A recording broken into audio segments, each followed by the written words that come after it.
additional costs of putting up transmission lines, building wind turbines and solar panels. The land is, of course, being carved up to house these monstrosities. All the while, the experiment has jacked up prices, left us in limbo during heat waves and cold snaps, and in the lurch for the future. We simply can't keep living in a part-time power utopia. The coalition says its nuclear plan will cost $331 billion over the next 25 years for 7 nuclear reactors, and that's according to modelling by Frontier Economics. Here was Peter Dutton making the announcement today. This is a plan which will underpin the economic success of our country for the next century. This will make electricity reliable, it'll make it more consistent, it'll make it cheaper. Nearly 25,000 businesses have gone insolvent since Labor came to office. A big part of that is the cost of energy, which is why our single priority here is all about getting costs down. And let's do the math. Over 25 years, it'll cost $331 billion under the coalition. And if you compare that to Labor's renewables-only fantasy, the only country in the world, of course, forging ahead with this risky initiative, it will cost $595 billion in the same time frame. Now, given Labor is yet to dispute that figure, I think it's safe to say it's accurate. So the coalition's cost is cheaper. By 2050, the coalition will have in the grid 50% wind and solar, 38% nuclear, and 13% gas and other, making its share of nuclear power in the top 10 in the world. Is it ambitious? Yes. The coalition, though, is very confident it's doable by 2050. It's not a pricing analysis, but as Frontier Economics makes it very clear in the report, that prices ultimately reflect costs over time, and therefore the 44% difference in the cost between Labor's approach and the coalition's approach, it is fair to assume that it would be comparable when it comes to price differential over that period of time. And 44% is massive. Now, the figures will be analysed over coming days and months, but as a consumer like you at home, all I care about is whether my power bills are going to be cheaper and when. And clearly, the narrow-minded path we are on with Labor is sending us in the opposite direction. We do need a proper energy source for the future, and that is nuclear. Not one country in the world has been able to meet demand for energy based on solar and wind only. It's a proven energy resource in powerhouses like the US and UK, yet Labor doesn't seem to think Australia is up there. And of course, we're still waiting on that $275 in energy relief. You know, this one? Reducing power prices by $275. By 2025, $275 a year. $275 a year. We'll get power prices down by $275 a year. And the frustrating part is we are about to have a childish debate over the future of energy in this country. Chris Bowen went on some bizarre, arrogant rant today, and instead of a mature conversation, he made it all about Peter Dutton.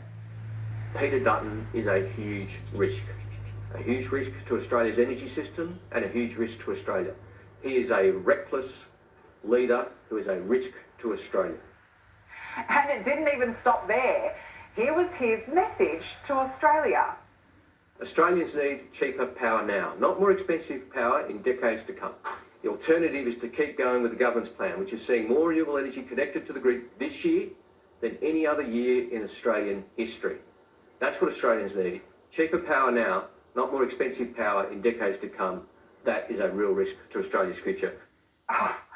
Way to state the obvious, Chris Bowen. We do need cheaper power now. But what have we got under Labor?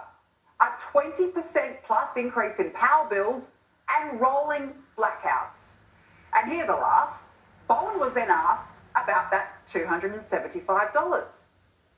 After Labor failed to deliver on its promise to lower household bills by $275, will Labor update that promise? And we'll be outlining not only what we've managed to do over the time when we go to the people, but what our forward plans are as well. But today is Mr Dutton's day, and it's a day that he's failed. Please. Now, hang on a sec. What about everyday Aussies who actually banked on that $275 in energy relief and voted for Labor? This ducking and weaving is breathtaking. And it didn't stop there. Labor seems to think that energy is one big joke. Have a listen to these strange slogans and lingo. Happy Friday the 13th, and an auspicious day, I've got to say, for Dutton to drop his nuclear nightmare policy out there. I think this is the biggest hoax since Milli Vanilli. You know, this is never, ever going. And apologies to all the kids out there. Ask your mum, ask your grandma about that. It's juvenile and nothing more than hysteria. 2 weeks ago here in New South Wales, we were told to turn off all our appliances between 3 p.m. and 8 p.m. in the middle of a heat wave to ease pressure on the grid. And it wasn't even summer yet. And this isn't the first time. 12 months ago, it was the same SOS of please turn off your dishwashers and washing machines because the grid is buckling. The energy market operator warned months ago of a summer of blackouts due to delays in transmission lines and renewable projects. AEMO said this has resulted in the increased risk of power shortages in Victoria and New South Wales for the next 4 summers, and in South Australia for the 2026 to 27 summer. In February, you remember, Victoria's Loy Yang went offline after a freak storm, leaving more than 530,000 without power. The path we are on is complete madness. And the extension of the Liddell power plant in New South Wales was very telling, because the only thing keeping the lights on is coal, the very resource Labor is desperate to drive out of the market.